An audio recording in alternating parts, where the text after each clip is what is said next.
Guys, मैं आज आपको सिखाने वाला हूँ कि रीडिंग को फ्री में कैसे ले। एक ऐप है जहाँ फ्री में रीडिंग को मिलता है, क्यूज एंड अर्न।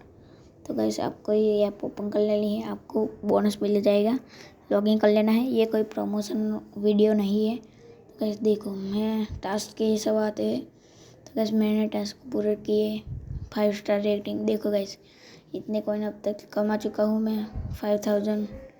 पर गाइस मैंने एक रीडिंग कॉल लिया था 30 का, मैं वो भी आपको दिखाऊंगा।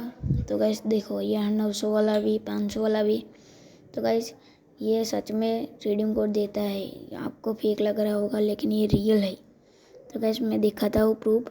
रीडिंग कोड भी मैंने कल ही लिया था, पर चलो मैं आपको दिखाता हूँ, ये ऐड हो जाए। चलो तो गाइस यहाँ पे जाते हैं वॉलेट पर।